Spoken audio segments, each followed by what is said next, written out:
Welcome to the Deep Dive, where we cut through the noise and get straight to the insights you need to be truly well-informed. Today, we're diving headfirst into a topic that's, well, it's not just timely, it's really central to the future of education. Especially for those of you shaping young minds in elementary schools. I mean, just look around you. Screens are absolutely everywhere, and for kids, they're not just, a distraction anymore. They're a huge part of life. We're talking some pretty staggering numbers here, like 95% of U.S. teens are online. 95%, that's almost everyone. Exactly. And almost half of them, 45% to be precise, say they're online practically constantly. Wow. But here's the thing, it's not just the teenagers. Children as young as 8 years old and under, they're spending over 2 hours a day with screen media. 2 hours, even for the little ones. Yeah. And a remarkable 42% of them own their very own tablet, their own device. So for decades, educators, they've been dreaming of harnessing that intrinsic power of play for learning. We all know kids learn through play. It's fundamental, yeah. But now, with kids practically glued to screens, that dream has gone undeniably digital. What does that really mean, though, for how we teach? Can we truly leverage this digital immersion, or is it just, more screen time we have to manage? Well, what's truly fascinating here isn't just the ubiquity of it all, how widespread it is, how deeply integrated digital engagement has become into childhood itself. Right. It's no longer just a hobby someone does on the side. It's a significant, almost core aspect of their lives. And this raises a really important question for us. How do we move beyond simply acknowledging this digital reality? How do we actually start leveraging it for powerful, effective learning outcomes instead of just sort of passively observing it as a potential source of distraction? Yeah, being intentional about it. Exactly. It demands a deep sense of intentionality from us as educators. And that's exactly our mission with this Deep Dive today. We're going to explore the theoretical foundations, but also the very practical implications of game-based learning. We'll differentiate it from concepts that often get confused with it, like gamification. We'll examine what the latest, solid research tells us about its effectiveness. I think it's actually work. And uncover the specific design elements that truly make it work. All of this, like we said, with a laser focus on how it applies to our youngest learners in elementary settings. We'll look at how games can prepare kids for future learning, help them acquire new knowledge, practice existing skills, and maybe even develop those crucial 21st century innovation skills everyone talks about. Skills every child needs to thrive. So let's start with the big picture then, this enduring appeal of play and how it's sort of merging or crashing into our digital reality. I mean, for as long as there have been teachers, there's been this fundamental inquiry, right? How do you blend the fun, the intrinsic appeal of play with the structured, often pretty rigorous goals of learning? It's a fascination that spans generations of educators. We just intuitively know play is powerful, but channeling it purposefully, that's the trick. Indeed. It's an age-old question. It's really rooted in this understanding that humans, especially children, learn so naturally through exploration, interaction, just doing. But what's profoundly different now, as you pointed out, is the sheer scale of the digital engagement. Yeah, the scale is mind-blowing. It's not just teens spending nearly all their waking hours online, though that's significant too. The data shows that even children aged 8 and younger are averaging over 2 hours daily with screen media, and nearly half of them, 42%, owning their own tablet. That's a direct personal connection to a digital world from a very, very young age. And when you look into what they're doing on those screens, I mean, video games are nearly universal. Oh, yeah. We're talking 99% of boys and 94% of girls play video games. 99%. Almost everyone. And get this. A study with middle school youths in New York City found boys playing over 42 hours. 42? And girls, 30 hours of video games per week. Wow, per week. Now, if that doesn't make an elementary educator's eyes widen, I don't know what will. That's like a part-time job. Yeah. Or even a full-time one for some of those boys just playing games. That level of engagement is truly unprecedented. Advocates, and I certainly count myself among them, argue that games are an ideal medium for learning precisely because they have this unique ability to captivate and engage such a broad range of people. And they do it in diverse individual and social learning activities. This is just about passive entertainment. Right. It's about a highly interactive, often problem-solving, and deeply captivating environment. So, okay, it's definitely not just a passing fad. Kids aren't just dabbling, they're diving headfirst into these digital worlds.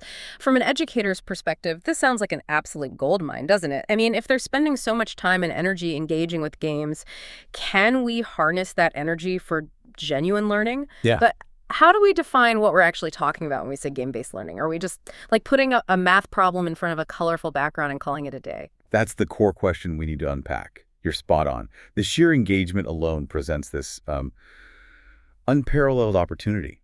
But it demands a really precise understanding of what makes a game a learning game, and crucially, how it differs from simply attaching game-like elements to a traditional task. This precision and definition is where we absolutely need to start if we want to truly leverage this medium effectively. Okay, so let's get precise then. What is a game in this context? Because it's clearly not just any digital experience, right? Salen and Zimmerman, way back in 2004, they provided a foundational definition that I think really resonates. A game is a system in which players engage in an artificial conflict defined by rules that result in a quantifiable outcome. System, conflict, rules, outcome. It's key elements. Yeah, that's a lot more specific than just something fun on a screen. And to build on that, while there isn't, one single universal agreement on a game's definition, many theorists, like Richard Mayer back in 2014, they agree on a set of core characteristics. Games are, first, rule-based. They follow clearly defined rules of play that players have to understand and follow. Okay. Second, they are responsive, which means they enable player actions and provide immediate system feedback. Think of a character reacting to your input or a score changing instantly. Right, that immediate cause and effect. Exactly. Third, they're often challenging. They frequently include an element of chance or some kind of puzzle to solve just to keep things interesting and prevent predictability. Keeps you on your toes. Fourth, the progress within a game is typically cumulative. Your current actions and choices often build upon previous ones, leading to a sense of progression and consequence. Like leveling up or unlocking things. Precisely. And finally, and this is crucial for our discussion, games are inherently inviting and motivating. They are designed to draw the player in and keep them engaged. And these characteristics, they don't just happen by accident, right? They're meticulously crafted through specific design elements. Absolutely. Like the game mechanics, the core things you do in the game, an incentive structure that rewards your progress, the visual aesthetics that make it look appealing, The look and feel. auditory aesthetics, the sounds that immerse you, and often a compelling narrative or story that can tie it all together. All these pieces work together to create that truly engaging experience. Precisely. Now, when we talk about games for learning, there's this inherent tension, almost a balancing act, in the design process. You have to carefully balance the need to cover the subject matter, the learning objectives, with the desire to promote genuine gameplay. Okay. If you focus too much on just hitting the learning objectives, the environment might lose that game feel. You lose the playfulness, you lose player choice. It starts to feel too much like a textbook, just, digitized. Like a chore with nice graphics. Exactly. And on the flip side, if you lean too heavily into just pure gameplay, focusing only on the fun, those playful features might actually get in the way of the learning. They could become a distraction. It's a delicate calibration then, where every single design decision has to weigh both the desired learning outcomes and the inherent playfulness. It really is. And this brings us to a crucial distinction that's just so important for anyone involved in education, especially you listening who might be in or heading towards elementary classrooms. Yeah. We often hear terms thrown around like game-based learning and gamification almost interchangeably, Oh, yeah, all the time. but they're fundamentally different in ways that truly impact learning. Let's use a clear guide, like the one in our source material, to really break it down. Okay, let's do that. Because what if I told you that just putting stickers on a worksheet isn't just maybe a missed opportunity, but it might actually be preventing deeper learning? Ooh, interesting. Let's unpack why, because this distinction is critical for our elementary education listeners. It's not just about slapping points on a spelling test, right? It's about fundamentally rethinking how the learning happens. Exactly. Let's start with gamification. This is about adding specific game features, mainly things like reward systems, points, badges, leaderboards, or maybe a simple narrative overlay to an existing non-game learning environment. Okay, so you take something that isn't a game. Right. And you add game elements to it. Yeah. The core purpose is usually just to make an otherwise unengaging or maybe tedious task feel a bit more motivating. Think of features like stars, points, achievements, rankings. The absolute key here is that the learning task itself remains largely unchanged. Okay, so like an airline reward program. You get points for flying, but the actual experience of flying doesn't really change because of the points. Perfect analogy. So for an elementary school example, imagine a traditional math worksheet. If you add stickers for every 10 correct answers or a point system for finishing it, that's gamification. It might motivate a child to finish the worksheet, sure, but the worksheet itself, the learning task, it's still the same old worksheet. Exactly. And the critique you often hear, and I think it's valid, is that it's a missed opportunity. Yeah. It doesn't actually solve the fundamental problem if the task itself is tedious or poorly designed for learning. It just puts a shiny layer on top. Right. Just dressing it up. In stark contrast, we have game-based learning, GBL. Now here, the learning task is redesigned from the ground up. The goal is to make it interesting, meaningful, and, crucially, more effective as a game. Okay, redesigned from scratch. Yes, it uses the full range of game features, mechanics, narrative, aesthetics, building the learning mechanics based on deep educational insights about how kids actually learn that specific concept. If it's successful, it's considered both a good learning task and a good game. The learning is intrinsic to the game. It's baked right into the core experience. So for an elementary classroom, instead of that worksheet, students might play a digital adventure game. Let's say solving math problems is not an add-on. It's the core learning mechanic. Right? Maybe solving problems unlocks new levels, or helps a character progress in a really captivating story, or allows you to build something essential within the game world. The math isn't just tacked on for points. It is the way you interact with the game world. The learning is the game. Beautifully put. That's the essence of GDL.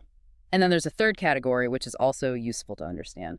Playful learning. Okay, what's that? This is where a learning activity is redesigned to be more relevant, meaningful, and interesting, but without necessarily creating a complete game. Without that artificial conflict and quantifiable outcome we talked about. It uses game features in more subtle ways just to create a playful, engaging experience. Okay, so like a science simulation maybe. It might have playful sounds or some funny animated character reactions to student choices, making it more engaging and exploratory. Exactly. But it doesn't have a clear win-lose state or a big narrative arc with a resolution or a central conflict to resolve like a full game would. Right. It's about changing the learning approach itself to include some game-like features to make it more enjoyable, which is actually kind of the opposite of gamification. Yeah. Gamification adds game features without changing the learning approach, while playful learning changes the learning approach using some game features, but stops short of being a full game. Precisely. The learning itself becomes more enjoyable, more palatable, but not necessarily structured as a game with all that entails. Yeah. And this whole distinction, GBL versus gamification versus playful learning, it's so critical because it highlights the true power of real game-based learning. Its ability to embed learning seamlessly within an intrinsically engaging system. Right. It's about shifting focus from extrinsic rewards, like points and badges, towards fostering genuine intrinsic motivation, where the drive comes from within the activity itself. Yeah. Wanting to succeed in the game means wanting to learn. Exactly. And when we understand this, we can start to see the really broad range of educational functions that well-designed games can fulfill. It goes way beyond just being a fun wrapper for rote memorization. Okay, so when we talk about games being this potential goldmine for learning, what specific veins are we actually talking about? How granular can we get in terms of what they can actually teach effectively? Our sources mentioned 4 main functions, right? Let's explore those, starting with maybe the most foundational one. Yeah, absolutely. The first function is preparing for future learning. Now, games aimed at this particular goal don't necessarily have their own explicit domain-specific learning outcomes embedded directly in the game itself. Okay, so they're not directly teaching facts or formulas right then and there. Not necessarily. Instead, they're designed to provide students with shared hands-on experiences. These experiences then become a common reference point for later, more formal learning activities, like maybe a class discussion or problem-solving outside the game itself. Can you give us an example that an elementary teacher could picture using, say, tomorrow, something concrete? Sure. Think of the game Impulse, which was mentioned in our sources. In that game, players direct these little green balls using impulses to solve various physics-based puzzles. Now, the game doesn't explicitly teach formal physics concepts like impulse or momentum in a textbook sense. Right. But by playing it, students gain this common, intuitive, almost visceral experience of how these forces work. That shared experience then provides a really rich shared context for a later classroom discussion on, say, Newtonian mechanics. Ah, okay, so it builds intuition first. Exactly. For elementary education, you could imagine a collaborative digital game where students work together to build a virtual structure using different shapes. Maybe they're designing a bridge to cross a digital river or a tower to reach a certain height. Fun. Yeah. Yeah. And the game itself doesn't explicitly teach geometry terms like prism or pyramid at that moment, but it creates this common experience of shape, properties, stability, balance, spatial reasoning. Things they can feel and see. Right. Which can then be leveraged and discussed in a formal geometry lesson the next day. It primes their understanding by giving them a direct, concrete experience to refer back to. It makes the abstract concepts more tangible later on. That makes perfect sense. It's like laying the groundwork, building a shared mental model before you introduce the formal language. Okay, what's the second function? The second function is acquiring new knowledge and skills. Now, this type of game is specifically designed to introduce new academic knowledge and skills for the learner to acquire directly as part of the gameplay. Okay, so this is more direct instruction within the game. Yes. Although, interestingly, these might actually be less common in the grand scheme of education games. Oh, really? Why is that? Well, because integrating entirely new academic content can sometimes, if it's not designed very carefully, impact the inherent playfulness of the game. It can start to feel a bit like that chocolate-covered broccoli problem if you're not careful. Huh. Yeah, hiding the learning too, obviously. Right. It's a delicate balance to make sure it still feels like a compelling game while also effectively teaching new material. Okay. So what's an example of this kind of game that works well, maybe for our elementary listeners? A good example is Immunotech. In this game, players remotely control a tiny nanobot inside a patient's body. Cool premise. Yeah. And their goal is to learn about the human body, its cells, and specifically how the immune system fights infections. The game teaches by providing hints, having players gather information in the environment, and then actually train specialized immune cells to defend against increasingly sophisticated bacteria and viruses. So the learning is essential to succeeding. Absolutely. For elementary students, you could picture this as a game designed like an interactive storybook or maybe a digital expedition. Students might navigate different virtual environments, say ancient Egypt or a rainforest or even the solar system. And to progress in the story or unlock new areas, they need to solve puzzles or answer questions related to factual information about historical figures or animal habitats or planetary orbits. Like being tour guides in a digital museum. Perfect example. And to unlock the next exhibit, they need to correctly identify artifacts or explain their purpose based on info they gathered. The new knowledge is directly essential to moving forward and experiencing more of the game. That sounds incredibly engaging, tying discovery directly to learning new things. Okay, what about number 3? What's the third function? The third function is practicing and reinforcing existing knowledge and skills. This type of game generally assumes that the basic knowledge or skill already exists, maybe introduced through other means. Okay, so this isn't about introducing something brand new. Right. Its purpose is either to deepen this existing knowledge by having students apply it to problems in different contexts, maybe with different features or constraints, or it's about automating skills through repeated, deliberate application in an engaging way. This feels like perhaps the most obvious and immediate application for elementary school, right? I mean, think of all the math fact fluency games out there, or sight word games. Precisely. That's a huge area for this function. An example cited in the material is guacamole. It's designed specifically to train the executive function skill of inhibition. Inhibition, like stopping yourself from doing something. Exactly. Players have to smash certain avocados that pop up, but not others, based on changing rules.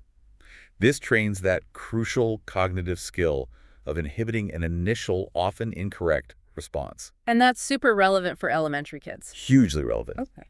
But yes, think of all those games for math fact fluency, like a monster math game where getting correct answers quickly defeats monsters, or sight word recognition games where students quickly identify words popping up on screen. Or even practicing handwriting. Yeah. Tracing letters in a fun, responsive environment that gives immediate visual feedback, maybe turns the letter into something cool when you do it right. Guacamole itself, focusing on executive function, helps students develop those crucial self-regulation skills needed for classroom success. Things like impulse control, focused attention. These are transferable to so many other areas of their learning and life. Definitely a practical, immediate application there, building those foundational academic and cognitive skills. Okay, and finally, the fourth function. What's that one? The fourth function is developing learning and innovation skills. This is often talked about using the term 21st century skills. Ah, okay. Like collaboration, critical thinking. Exactly. This type of game provides opportunities to develop socio-emotional skills of greater complexity. Things like teamwork, collaboration, creative problem-solving, communication. So this goes beyond just academic content knowledge. It's about broader life and learning skills. This really speaks to preparing students for a dynamic, uncertain future. It really does. Typical games used for this kind of learning are often massively multiplayer online games or MMOs or other kinds of open-ended games that allow for online collaboration and complex interactions. For instance, World of Warcraft, believe it or not, despite being primarily an entertainment game. Right, not designed for school. No. But research has shown it involves activities that inherently foster these types of 21st century skills. Things like complex strategic planning, resource management within a large team, communication, leadership. Interesting. How would this look in an elementary education context? Maybe not WowW, but... Right, maybe not WowW for third graders. But imagine collaborative online sandbox games. Think Minecraft Education Edition, for example.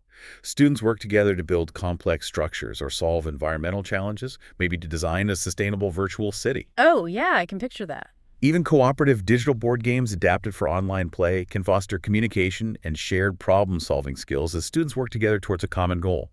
This teaches them how to learn and innovate with others, which is just invaluable for group projects in school and, frankly, for almost any challenge they'll face later in life. Okay, wow.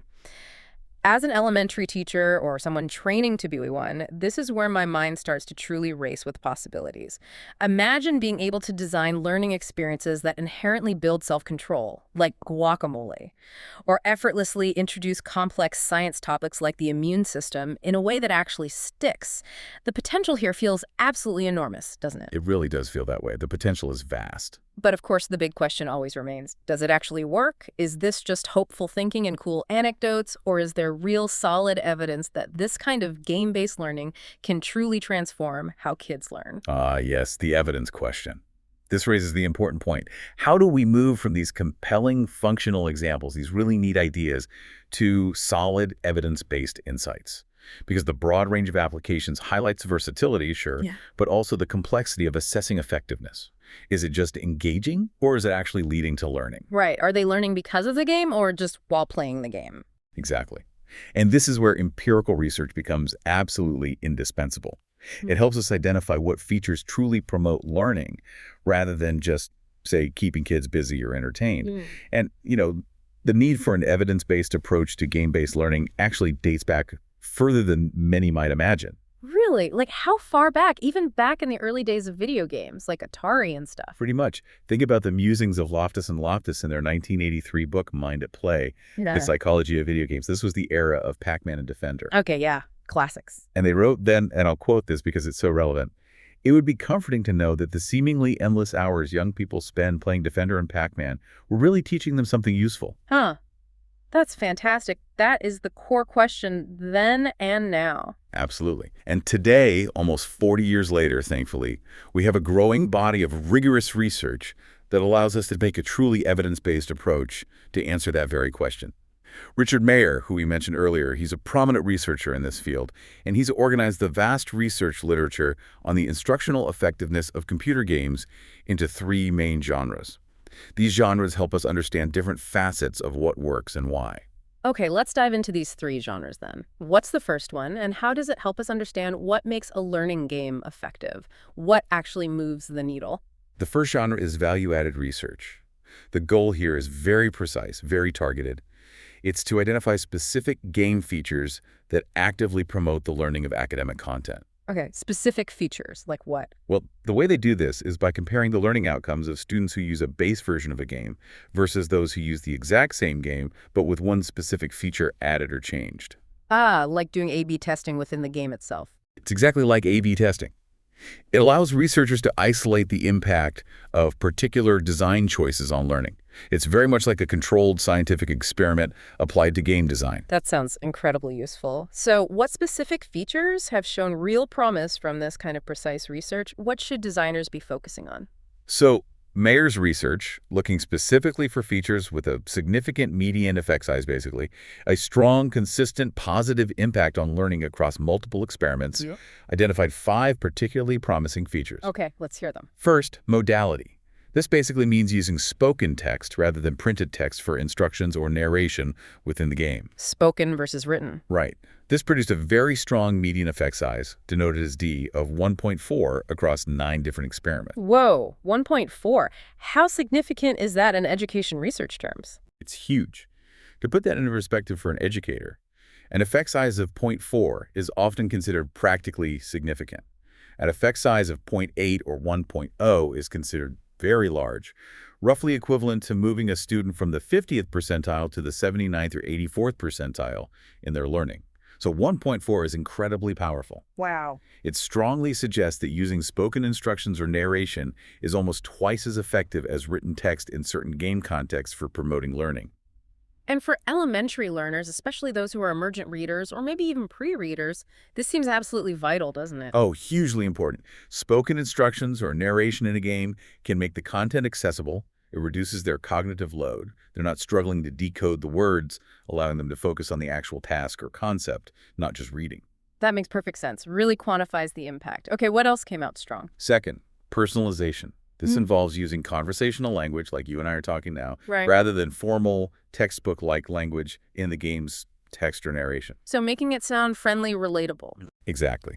The median effect size here was an equally impressive 1.5 across 8 experiments. Even higher. Yeah. Making the game feel like a conversation with a friendly guide, or having characters speak in a relatable, less academic tone, can significantly boost learning. Again, for elementary students, this means the game doesn't sound like a dry lecture or a test. It can feel like they're interacting with a friend or a helpful character, which naturally draws them in and probably lowers any potential anxiety around the learning task itself. Absolutely. Make it sound human, not robotic. Got it. What's number 3? Third was pre-training. This refers to adding pre-game information or experiences, essentially giving students a quick tutorial or an introduction to key concepts or maybe the game's controls before the main game begins. Setting the stage beforehand. Right. This caused a learning improvement equivalent to a median effect size of 0.8 across 7 experiments. Still very strong. So, for younger learners, a brief, maybe interactive pregame tutorial can set them up for success. Introduce unfamiliar terms, complex controls. Exactly. It reduces frustration later on and allows them to focus on the learning goal, not just figuring out how to play the game. It's like giving them the map before they start the treasure hunt, so they're not just stumbling around confused. Makes total sense. Perfectly put. Mm. Fourth was coaching. This means adding in-game advice and feedback as the player progresses. Hints and tips during the game. Pretty much. Right. It led to a learning improvement with a median effect size of 0.7 based on 15 experiments. Again, a solid impact. This is immediate contextual support. Think of hints, nudges, or maybe corrective feedback that appears right when a student seems to need it. It guides them through a challenge without simply giving away the answer. So, in an elementary math game, if a student is consistently making the same mistake on a type of problem. Right, a little thought bubble might appear with a strategy hint, or maybe a friendly character pops up offering a non-judgmental suggestion like, have you tried thinking about it this way? So, it's not just wrong answer, try again. It's more like, here's how you might think about it. That's truly responsive teaching, built right in. Exactly. And the last one, identify with a strong effect. What was number 5? Number 5 was self-explanation. This involves adding prompts for the players themselves to explain or reflect on their actions or the content during the game. Asking them why they did something. Precisely. This caused a learning improvement equivalent to a median effect size of 0.5 based on 16 experiments. Still a medium significant effect. For instance, after a puzzle is solved correctly, the game might ask, why did you choose that block? Or how did you know that was the right answer? Getting them to think about their thinking. Metacognition. Exactly. It encourages metacognition, helping students articulate their thought process and solidify their understanding. This is so crucial for elementary learners, helping them move beyond simply doing the task to understanding why they're doing something and how they arrived at the solution. It promotes deeper learning. Wow. These findings from value-added research are just incredibly actionable, aren't they? For elementary educators evaluating games, and definitely for designers creating tools for them. Spoken instructions are vital for non-readers. Conversational language makes content relatable. Quick pre-game tutorials or in-game hints make a huge difference. And prompts for self-explanation encourage deeper thinking. That's a fantastic checklist right there. It really provides concrete design principles backed by evidence. Okay, that was value-added research. What's the second genre of research Mayer identified? The second genre is cognitive consequences research. This type of research aims to determine if playing off-the-shelf commercial video games, games not necessarily designed for explicit learning, but just popular entertainment games, actually improves educationally relevant cognitive skills. Oh, okay, so this is the million-dollar question parents often ask. Does playing any video game make you smarter or better at certain useful skills? That's exactly the question this research tackles. It typically involves comparing pre-test to post-test games in cognitive skills for people who play a certain type of game versus control groups who don't. What does the research say? Does playing Call of Duty make you a better student? Huh. Well, maybe not directly a better student overall, but the research has identified a couple of promising cognitive consequences. First, playing certain fast-paced action video games, like first-person shooters such as Unreal Tournament or Medal of Honor, have been consistently shown to improve perceptual attention skills. Perceptual attention, like what specifically? Things like your visual processing speed, your ability to track multiple moving objects simultaneously, your ability to quickly filter out irrelevant information. The median effect size for this across 18 experiments was 1.2. Another really strong effect size, so faster reflexes, better visual focus. Interesting. What's the second finding? Second, playing spatial puzzle games like the classic Tetris, or similar games involving manipulating shapes in space, seems to improve 2D mental rotation skill. Mental rotation, like picturing how shapes fit together. Exactly. Being able to visualize how objects would look if rotated in your mind. The median effect size here was 0.8 across 6 experiments. Still a strong effect. And that's a skill vital for fields like engineering, architecture, even surgery, but also really important for understanding early geometry concepts in elementary school. Okay, so while some specific types of off-the-shelf games might have some targeted cognitive benefits, what about those brain training games that flood the app stores? The ones that explicitly promise to make you smarter, improve memory, boost focus across the board. We see a lot of those advertised for kids and adults alike. Do they work? That is a crucial caveat, and really important for parents and teachers to hear. These so-called brain training games, which often contain gamified versions of simple cognitive tasks like memory tests or reaction time drills. Yeah, like Lumosity was a big one for a while. Exactly. The research has generally found that these are not effective in promoting broad cognitive skills outside the specific context of the game itself. So playing them might make you better at playing those specific mini-games. Precisely. You get better at the Lumosity tasks. But it doesn't necessarily translate into better real-world problem-solving in the classroom or being able to focus better during a lesson or improving your overall memory for school subjects. That seems to be the consensus from the research, yes. For example, one study found that playing Lumosity for up to 80 sessions did not result in broad improvements in cognitive skills compared to a control group playing regular video games. The benefits just didn't transfer. So the promise of broad cognitive enhancement from these apps seems largely unproven. Largely, yes. What does seem to work, according to the cognitive science behind skill learning, are focused computer games. Games that are designed specifically based on cognitive theories of how skills are acquired. These games encourage repeated practice on the target skill you want to improve, they present it in varied contexts, they gradually increase the challenge level, and they provide consistent, meaningful feedback.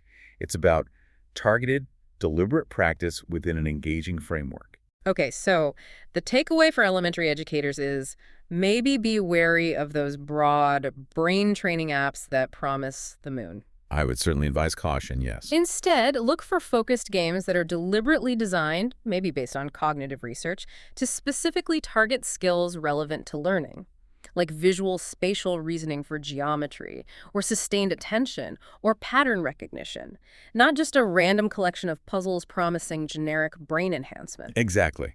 Look for games designed with a specific cognitive skill or learning principle in mind, rather than a broad, vague promise. That's a really important distinction for parents and teachers navigating the huge market of educational apps and software. Okay, value-added cognitive consequences. What's the third and final genre of research? The third is media comparison research. This type of research directly investigates whether students learn academic content better from playing a specifically designed educational game than they do from conventional media covering the same material. The head-to-head comparison.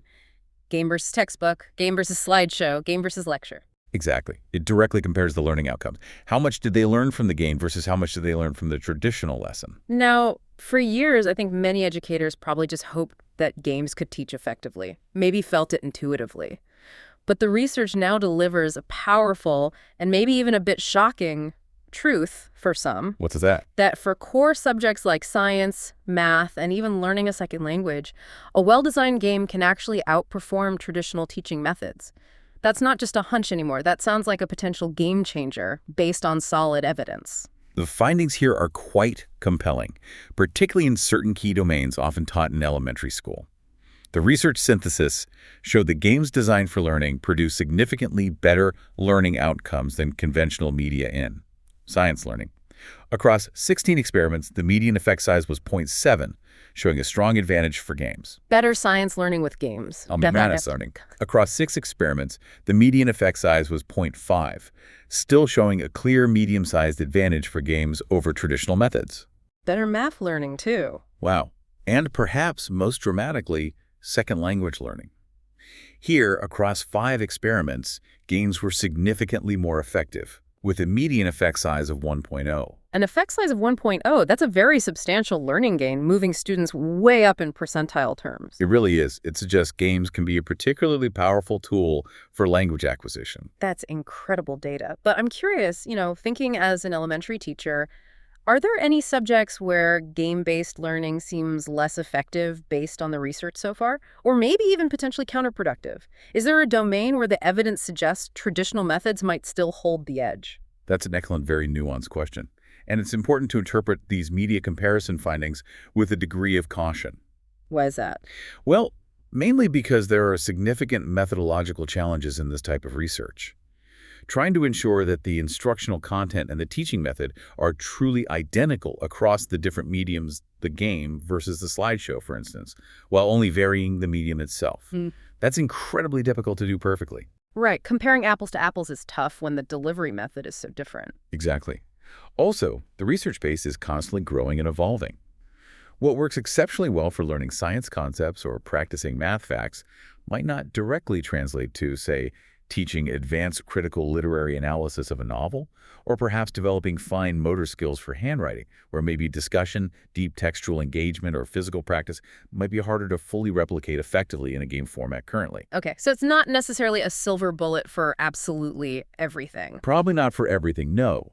However, the emerging pattern from the media comparison research strongly suggests that for these key areas identified, science, math, language learning games are a very viable and often demonstrably superior platform for promoting academic learning.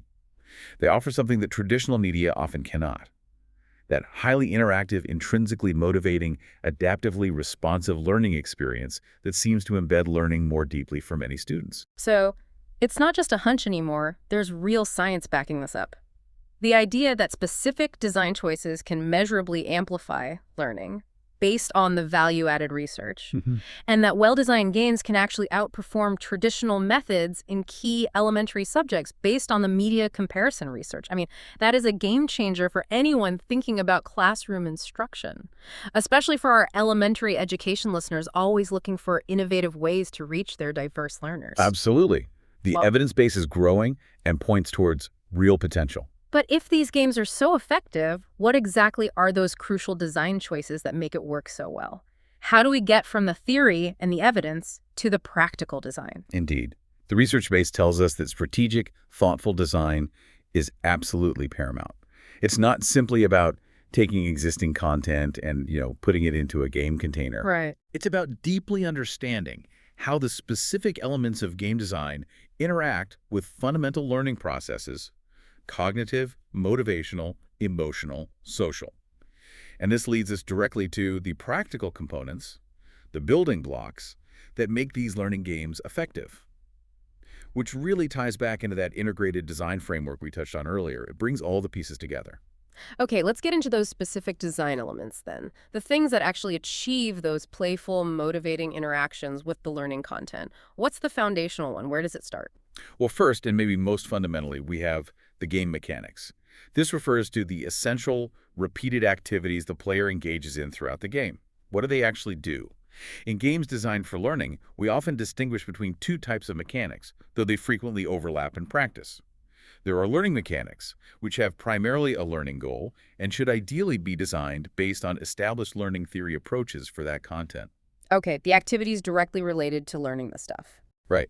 And then there are assessment mechanics, which have primarily a diagnostic goal, figuring out what the player knows or can do, and these should be based on sound testing theory approaches. So the learning part and the checking understanding part, but you said they often overlap. Yes, very often. A single mechanic can serve both goals simultaneously. For example, successfully using a learned skill to overcome a challenge, learning mechanic, might also provide data showing mastery, assessment mechanic. The absolute key is that there must be strong alignment between the game mechanics and the intended learning objectives. What the player does must directly relate to what they're supposed to learn. Okay. For an elementary example, maybe in a game teaching fractions, the learning mechanic might be physically combining virtual pizza slices or pouring liquids into different sized beakers to visually represent fractions. Perfect examples. Hands-on, interactive. And the assessment mechanic could be, maybe, a pop quiz on equivalent fractions that's seamlessly integrated into the game's story.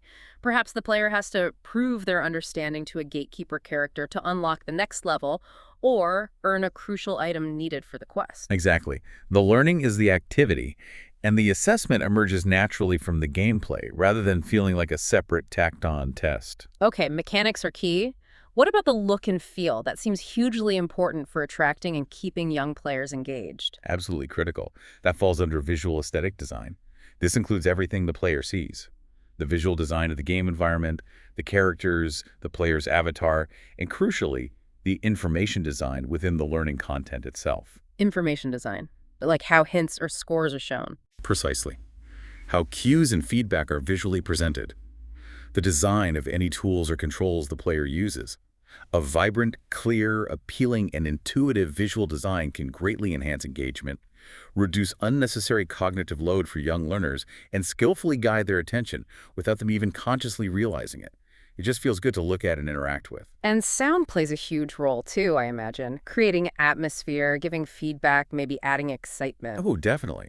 Sound design is another crucial element. This includes the background soundtrack, ambient environmental sounds, and specific sounds associated with player actions, character interactions, or important events. Sounds serve a motivational function, for sure building excitement, creating immersion, but they're also used very effectively for signaling and cueing attention, maybe guiding the player towards important information. Think of a subtle ping when a key item appears on screen. Or a correct answer, chime. Exactly. And sounds are one of the primary design elements used to induce different emotions in learners, which, as we'll discuss, can significantly affect learning through what's called emotional design. Think of that cheerful chime when a correct answer is given versus maybe a subtle, suspenseful sound that signals a challenging new problem has just appeared. So it's definitely not just background noise, it's an intentional part of the learning experience design. Okay, what about the story? Does every learning game need a story? Not every single one, but narrative design is a very powerful tool. This is the storyline of the game, which can be advanced through character dialogue, voiceovers, cutscenes, or even implicitly through the player's in-game actions and discoveries. Narratives can serve several functions. They can motivate play by creating a compelling world and giving the player a meaningful goal. They can provide context for the learning content, making abstract concepts feel more relevant. And they can connect different game elements into a cohesive whole. And game narratives can be different from, say, a book's narrative, right? Yes, what's really unique about game narratives compared to traditional media is that they can be nonlinear. Their progression often depends directly on the learner's actions, choices, and success. The player can feel like they're shaping the story. And for a young student, a compelling story makes the learning feel important, doesn't it? If they're genuinely invested in helping a character save a fantasy kingdom by solving math problems, or maybe rescuing endangered animals by learning about ecosystems. They're deeply invested not just in playing the game, but in the purpose behind the learning. The why becomes clear and motivating. Okay, mechanics, visuals, sound, narrative. Hmm. What keeps them coming back for more? Rewards, I'm guessing. The incentive system? It's the incentive system, yes. This includes a whole range of reward structures common in games. Point scores, experience points, XP, virtual coins or currency, badges, achievements, character power-ups, trophies, virtual items, or loot. Now, it's really important here to distinguish between two main types of rewards in the context of learning games. Okay, what are they? We have intrinsic rewards and extrinsic rewards. Intrinsic rewards are directly related to the core gameplay itself and, ideally, to the learning objectives. So the reward is part of the learning or the game progress. Exactly. For example, an intrinsic reward might be gaining access to a new tool that allows for further exploration within the game, or unlocking a previously inaccessible part of the game world because you mastered a skill. Or maybe it's gaining a new piece of knowledge that directly helps you solve a subsequent learning-related problem within the game. The reward is the learning itself, or a direct, meaningful consequence of applying that learning within the game system. Okay, that makes sense. So what are extrinsic rewards then? Right. Extrinsic rewards are, by contrast, not directly related to the core gameplay or the learning objectives. These are things added on top. Think of generic stars awarded for level completion, points accumulating on a leaderboard simply for participation or task completion, or maybe virtual loot like cosmetic items for an avatar that don't actually impact the gameplay or reflect deeper learning. So stars, points, badges, the stuff we often associate with gamification. Often, yes, though they can be part of GBL too. Both types of rewards can certainly have their place, especially for motivating elementary students, where getting a gold star can be a nice little positive reinforcement and feedback signal. But intrinsic rewards tend to foster deeper, more sustained engagement and motivation over the long run.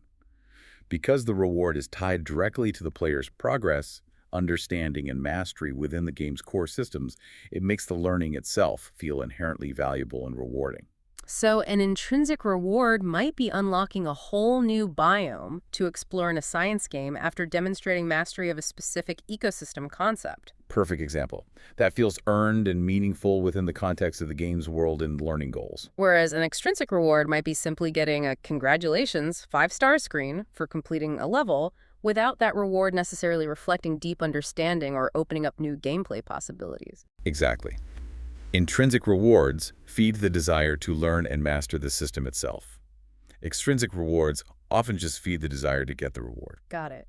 And finally, overseeing all these specific design elements, mechanics, aesthetics, sound, narrative, incentives, what's the overarching principle? What guides all these decisions?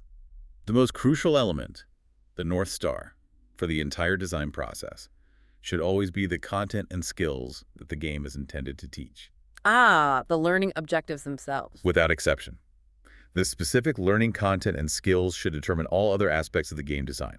The learning mechanics, the visual style, the narrative context, the incentive system, the sound design, everything should flow from the learning goals. So it's absolutely not about making a cool game first and then trying to figure out how to cram some educational content into it. Definitely not, if you want it to be effective GBL. It's about designing a compelling game experience around the learning objectives from the very first concept sketch. The learning needs to be the core, the fundamental reason the game exists. This sounds like a truly integrated, holistic process, much more complex than just making a fun app. It really is. Which brings us nicely to the deeper theoretical foundations that underpin this entire approach. The theories that help explain why these design elements work when put together effectively. Right, the why behind the what. Exactly. There's a framework sometimes called the Integrated Design Framework for Playful Learning that really pulls together insights from multiple perspectives: cognitive psychology, motivational theories, affective science, the study of emotions, and sociocultural perspectives on learning. It basically shows how these underlying theoretical foundations directly influence the game design elements we just discussed, mechanics, aesthetics, etc., which then critically lead to various types of engagement from the player. Okay, and engagement is a word we use all the time in education, but it can mean different things, can't it? I mean, just because a player is glued to the screen grinding, performing the same repetitive task over and over just to level up or get some virtual item, they might look engaged, but they aren't necessarily learning anything new or thinking deeply. That is a critical point. We need to be more specific about what we mean by engagement in the context of learning. So the framework defines 4 specific types, and it's important to understand the hierarchy and how they relate. Okay, what are the 4 types? First, there's behavioral engagement. This is the most basic level, involving the physical actions learners take while playing, swiping on a touch screen, pressing buttons, maybe even full-body movement with certain games like Kinect or VR. This is the observable doing part, what you can see them physically doing. Got it. Just the actions. Second, and this is the one most crucial for actual learning outcomes, is cognitive engagement. This involves the active mental effort, the cognitive processing of information from the game in order to make meaning, build understanding, and construct mental models. This is where the brain is truly working with the content to learn. Okay, so behavioral is doing, cognitive is thinking. What else? Third is affective engagement. This occurs when the learner has emotional responses to the game or develops emotional connections with specific game elements, like the characters, the story, or even just the thrill of succeeding. The feelings involved. Right. And importantly, this type of engagement can actually increase cognitive engagement. Strong emotions can focus attention, enhance memory, and motivate persistence, thereby leading to better learning outcomes. Interesting. So feelings aren't separate from thinking. They can boost it. They absolutely can. And finally, fourth is sociocultural engagement. This highlights the social interactions that happen within a game, like collaborating or competing with others, but also the interactions within the emerging culture a game might create around itself, like online forums, fan communities, strategy sharing. The social dimension. Yes. And this, too, can lead to increased cognitive engagement in support of learning as peers motivate, challenge, and support each other's understanding. So these four types of engagement, behavioral, cognitive, affective, sociocultural, they aren't separate silos. They can feed into each other, especially driving towards that all-important cognitive engagement where the real learning happens. Exactly. They're interconnected and can mutually support each other when designed well. And underpinning all of this, influencing the design and the resulting engagement, are four mutually supporting theoretical foundations. Each offers crucial insights for how we should design games for learning. Okay, let's break down those four foundations. What's the first one? The first are the motivational foundations. This is probably the most obvious one. Games' incredible ability to motivate players is the most frequently cited argument for their use in learning. We just see it. Games for entertainment have shown they can keep players intensely engaged for remarkably long periods, often pushing them to overcome immense challenges voluntarily. Yeah, the persistence kids show in games is amazing sometimes. It really is. And one of the most interesting motivational features that contributes to this persistence, and one I think is incredibly powerful, especially for young learners, is the concept of graceful failure. Ah, yes, graceful failure. We touched on that. How does that actually work to motivate kids, especially those who might be afraid of making mistakes in a traditional classroom setting? It's potentially transformative. Graceful failure is where games are purposely designed to create opportunities for failure, especially on first attempts at a new challenge. But, and this is the key, they radically lower the consequences of that failure. So failing isn't a disaster. Exactly. Failure isn't a dead end. It's not heavily penalized. Instead, it's framed as a necessary and expected step in the learning process. It typically offers immediate feedback on why something didn't work and provides a quick, easy way to try again, perhaps with new information or a slightly different approach. Right, just hit retry. This design choice actively encourages risk-taking, exploration, and trying new strategies because the psychological stakes are low. It also fosters self-regulated learning, as players can immediately see if their strategies are effective and adjust them on the fly. So a game where failing a level just means trying again, maybe with a helpful hint this time, builds resilience and a growth mindset far more effectively than, say, a traditional test where failure might feel final, carry high stakes, and offer limited opportunity for immediate re-engagement and learning from the mistake. Precisely. It fundamentally reframes the role of error in learning, making it productive instead of punitive. That's a huge shift from how we often think about mistakes in traditional learning environments. Definitely. Okay, motivational foundations, including graceful failure. What's the second theoretical foundation? The second are the cognitive foundations. This perspective focuses on how game features can enhance learner engagement in ways that specifically support cognitive processing, how they make learning tasks meaningful, and how they can adaptively respond to a learner's specific needs in real time. What's especially interesting from this perspective is understanding how the other types of engagement we talked about, affective, sociocultural, even behavioral, can actively promote cognitive engagement. It's not just that cognitive engagement happens alongside the others can fuel it. Okay, give me an example. How can feelings or social stuff boost thinking in a game? Sure. For instance, a strong narrative, effective engagement, can establish an emotional relationship between a player and a game character. This can lead to higher cognitive engagement when the player encounters a difficult problem involving that character, because they genuinely care about the outcome for that character. Their emotional investment drives them to think harder. Ah, okay. I care about saving the princess, so I'll work harder on this math puzzle that helps her. Exactly. Similarly, multiplayer options foster social engagement. This can lead to higher cognitive engagement through either a competitive drive, I want to figure this out faster than they do, or through collaborative problem solving. Let's put our heads together to crack this code. The social dynamic fuels the thinking. So it's not just learning happens because it's a game, but there are specific cognitive mechanisms for how the game environment facilitates deeper thinking. And you mentioned games can adapt to learners' needs. That sounds really powerful. It is. High cognitive engagement, from this perspective, means the learner is involved in generative cognitive processing. Their brain isn't just passively receiving information, it's actively working with it. Generative processing, what does that mean exactly? It means they are actively selecting the important information from the game, mentally organizing it into a coherent structure, like building a mental map or model, and integrating it with what they already know, their prior knowledge. Think of it like their minds are actively building a mental puzzle based on the game's content, rather than just passively looking at a finished picture provided by a textbook. Okay, actively constructing understanding. Right. And games are uniquely positioned to support this because they can adaptively respond to individual learners' needs through something called game telemetry. Ah, game telemetry. That sounds technical. What exactly is that, and how does it actually help a teacher in the classroom or maybe a student playing the game directly? It sounds technical, but the concept is straightforward and incredibly powerful. Game telemetry is essentially the game's built-in way of listening very closely to the player. It's continuously collecting user data automatically in the background, things like where they click, what mistakes they make repeatedly, how long they pause on a particular challenge, which hints they use, or how many attempts it takes them to finally solve a puzzle. So it's tracking their interactions in detail. Exactly. It's like having an invisible assistant constantly taking detailed notes on a student's every interaction, their struggles, their successes, their pathways through the game. But crucially, usually without the student even noticing it's happening. Okay, so the game collects all this data. Then what? How does that help? This rich stream of real-time data allows the game to personalize the learning experience dynamically. Based on the telemetry, the game can automatically provide targeted hints right when they're needed.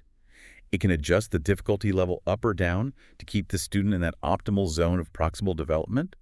Or it could even decide to revisit a concept the student was clearly struggling with, perhaps presenting it from a different angle or with a different representation. Wow. That's like having a private tutor built into the software who instantly understands where a child is struggling and offers immediate, tailored support just for them. That's a great way to think about it. It allows for a level of individualized, responsive teaching that's very difficult to achieve in the traditional classroom with one teacher and many students. It's incredibly powerful, dynamic, and responsive. Truly amazing potential there. Okay, motivational, cognitive, what's the third foundation? The third are the affective foundations. This perspective focuses on how games can profoundly impact learners' emotions and how those emotions, in turn, influence learning. Games do this through narrative, aesthetic design, specific game mechanics, musical scores, basically, through deliberate emotional design. Right. We know games can make us feel excited, frustrated, curious, proud. Exactly. And research in affective science has shown that positive emotions don't just feel good, they actually have direct cognitive benefits. They can broaden our cognitive resources, making us more open to new ideas, enhance attention, serve as powerful retrieval cues for memory. We remember things better if they were associated with positive feelings, and even improve decision-making and creative problem-solving abilities. So emotions aren't just a fuzzy byproduct of learning in games. They're actually an integral part of the learning mechanism itself. Feeling good helps you learn better. That's what the research suggests, yes. And interestingly, it's not just about positive emotions. Sometimes initial feelings of confusion or encountering a desirable difficulty, a challenge that causes productive struggle, can also enhance learning by motivating deeper exploration and driving the learner to resolve the uncertainty. Okay, so even a little frustration can be good if it leads to persistence. Potentially, yes, if the game supports the player through it. Graceful failure. There's also research showing that empathetic agents within a game, characters that seem to respond to the player's likely emotional state, can boost learning. And high situational interest, induced by engaging game mechanics, also leads to positive emotions and enhanced learning. So think about the sheer joy a child experiences when their avatar finally succeeds in a challenging game level, or even the mild frustration that motivates them to try just one more time after a near miss. A game with vibrant colors, engaging character expressions, maybe a catchy, upbeat soundtrack. All of that can create a positive emotional state that makes the learning itself more enjoyable and more memorable. It directly impacts their cognitive processes and helps make the information stick better. Absolutely.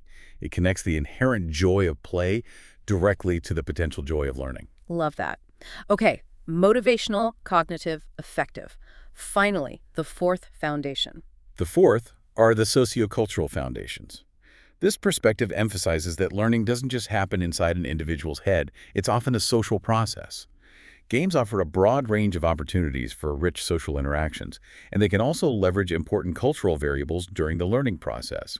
Some researchers even argue that the communities that often form around games both inside and outside the game itself may be one of the most powerful, though sometimes overlooked, aspects of game-based learning. These communities become places where shared knowledge is constructed, refined, and applied collaboratively. We definitely see that with big online entertainment games, where huge communities form with their own language, strategies, social norms. But how does that translate specifically to academic learning, maybe in an elementary context? Well, research looking specifically at the social aspects of educational games has revealed clear differences in engagement and outcomes depending on whether students play alone, single play, work together towards a common goal, collaborative play, or play against each other, competitive play. Okay, so how they play together matters. It seems to.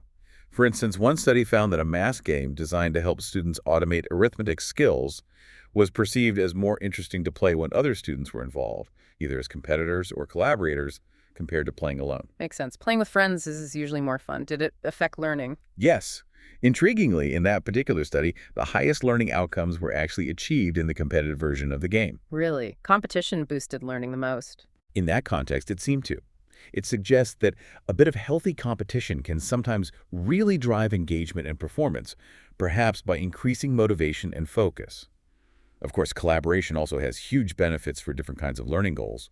But the broader point from a sociocultural perspective is that learning often consists of these interactions among players, the collective construction of knowledge, how did you solve that level, and the application of this knowledge within the context of shared group norms and goals. So it's learning through doing, but doing with and alongside others, leveraging those natural social dynamics we see in playgrounds and classrooms every day. Precisely. And you can see real-world examples of this power in citizen science projects like Folded, where players help fold proteins, or iWire, mapping neurons.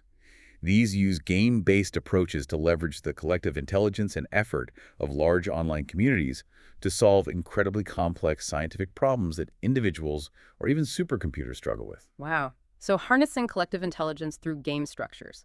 Yes, exactly. For elementary education, you could easily imagine grouping students to play a collaborative history game where they absolutely have to pool their different pieces of knowledge to build an accurate historical timeline or solve some ancient mystery as a team. Or maybe a competitive spelling bee game where classroom teams earn points for correct words and get to cheer each other on, adding that social excitement. Perfect examples. This fosters communication, negotiation skills, shared understanding, and collective learning, all within a highly engaging digital space. It's like a natural extension of traditional classroom group work, but potentially amplified by the motivational and structural elements of a well-designed game. This whole integrated framework just makes so much sense. It paints such a complete picture. It's not just about the rules of the game, is it? It's about the entire experience, how it makes you feel, how you interact with others, how it adapts to you, and how all of that feeds directly into your brain's ability to actually learn and remember.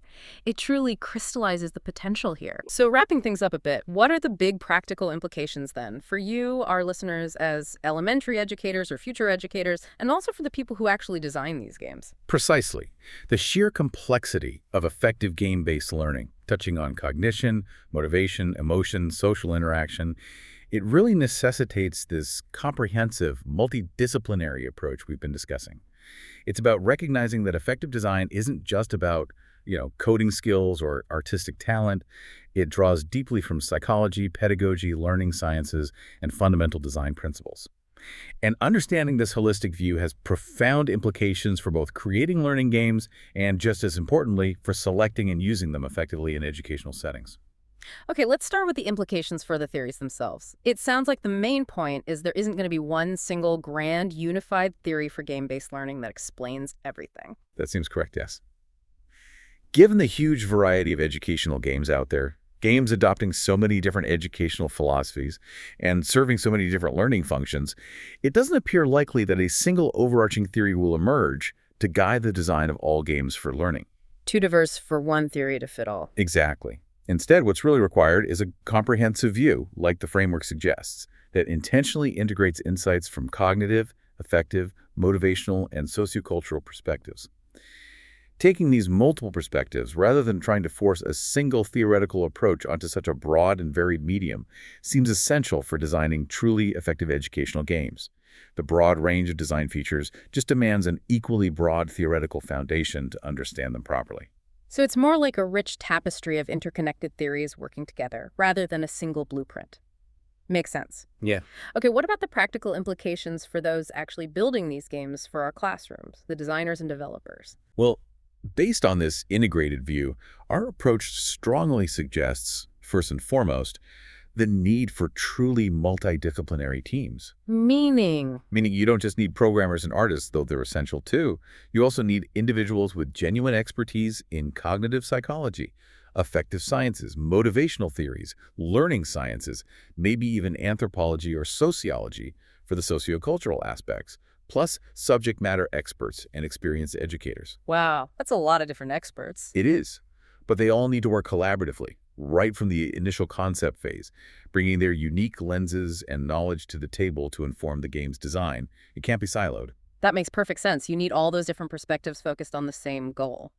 Effective learning through play. What else should designers keep top of mind? Second, designers absolutely need clarity of function. They must be crystal clear from the very outset about the game's specific learning function. Is this game primarily intended to prepare students for future learning? Is it meant to help them acquire entirely new knowledge? Is it focused on practicing existing skills? Or is it aimed at developing those broader innovation or 21st century skills? Why is that initial clarity so important?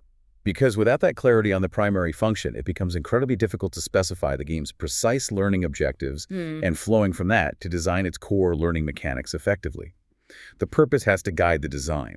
Otherwise, you risk creating something unfocused or trying to do too many things poorly. So have a clear, specific purpose from day one, not as an afterthought. Got it. Third, designers must also focus on leveraging engagement intelligently.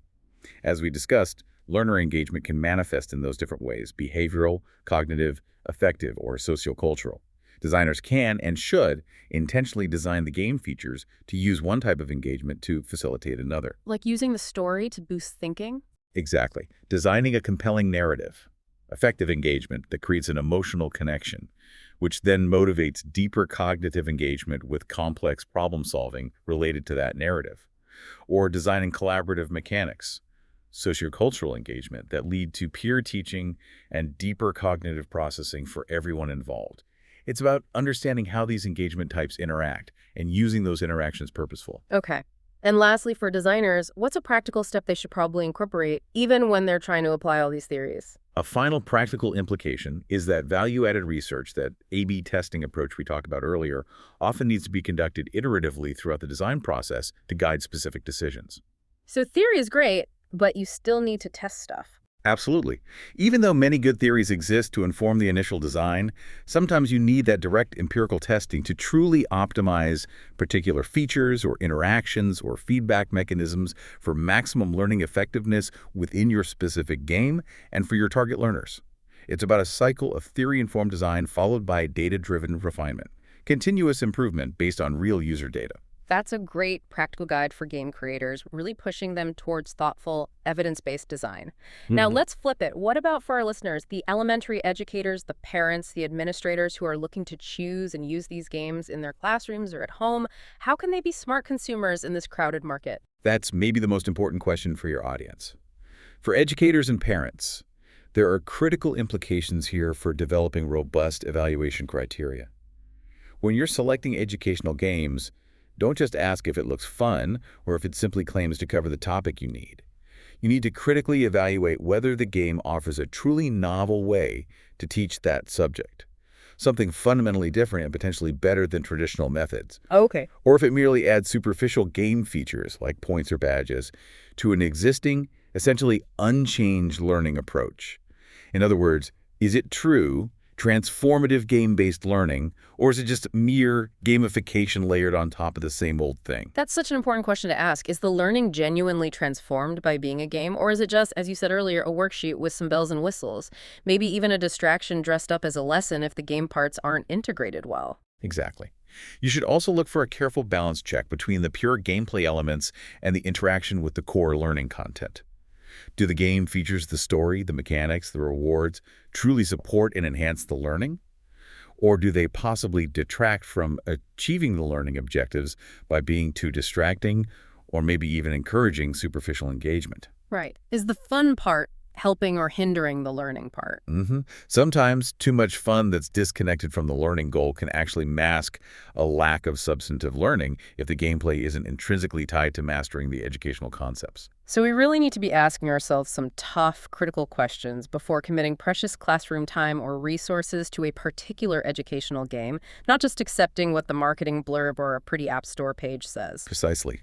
Before adopting or purchasing a game, educators and parents should ask themselves questions like these. Why should this specific game be chosen to support learning for these specific learners I have in this specific educational context? Is it appropriate for their age, prior knowledge, learning needs? Okay, context matters. Hugely. Then ask, why is using a game potentially a better way of learning this particular topic compared to another teaching medium I could use, say, a hands-on activity, a class discussion, a direct instruction lesson, or even a traditional worksheet? What's the unique advantage here? Right. And related to that, what does this game-based approach add to the learning experience that other approaches simply cannot accomplish as effectively? Is it the motivation, the adaptation, the visualization, the safe practice? Wow, those are clarifying questions. They really are. So if you're an elementary teacher considering a new educational app for your classroom, don't just ask, is it fun, or does it generally cover the topic? Instead, dig deeper. Ask, does the fun in this game inherently stem from the learning process itself? And is the way students learn this topic truly transformed by it being a game, or is it fundamentally just a worksheet with some animations and sound effects? And if you can't answer those questions clearly and convincingly, then the effort, time, and potentially money involved in designing or adopting that particular game might be misplaced. Maybe another approach would actually be more effective for your students' learning in that instance. That critical evaluation is key. that's such a powerful filter for educators navigating this space. Really helpful. And this discerning approach also leads directly into thinking about the future of research in this area. We've talked about different types of research usability studies to refine a game's interface, design-based research to develop theories and practice, value-added research to test features, cognitive consequences, media comparisons.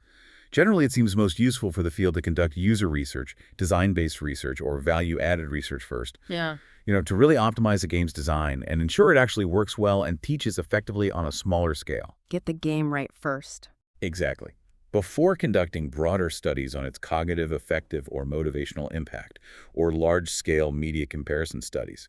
Those bigger studies are particularly useful, though, for justifying the adoption of well-vetted games, for learning on a larger scale, convincing policymakers, administrators, and maybe skeptical teachers by providing that clear empirical evidence of effectiveness compared to alternatives.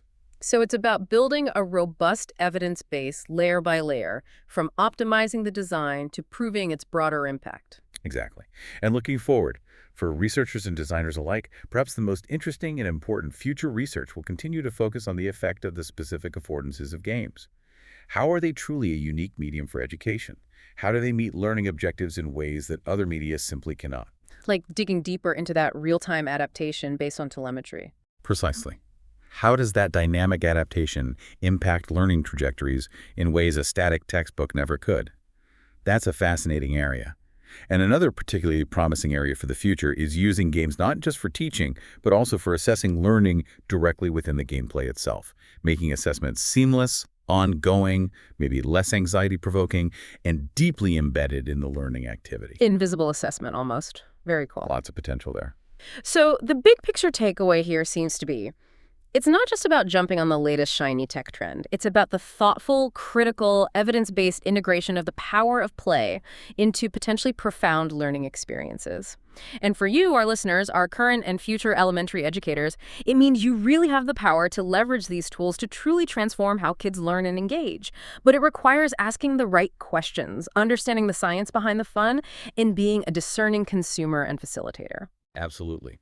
We've seen today that games can offer a powerful, perhaps sometimes unparalleled pathway to learning when they are designed with clear intentionality, grounded in a deep understanding of how people, especially children, truly learn, and critically evaluated for their specific purpose and context. This ongoing work exploring game-based learning has profound implications for both our theories of learning and our practices in education. It really offers a dynamic, exciting new landscape for teaching and learning in the 21st century. It really does. So as you, our listeners, think about your future classrooms or your current ones and the digital natives you'll be teaching kids who've grown up immersed in these interactive worlds, maybe consider this provocative thought. If a well-designed game can implicitly teach complex physics concepts through intrinsically motivating play, or foster deep teamwork and sophisticated collaborative problem-solving skills through shared virtual worlds, what fundamental assumptions about learning itself, about how it should look or feel, about the role of failure, about the separation of play and work are we still holding on to, perhaps unconsciously, that might be limiting our students' potential in a world that increasingly values creativity, adaptation, collaboration, and lifelong learning?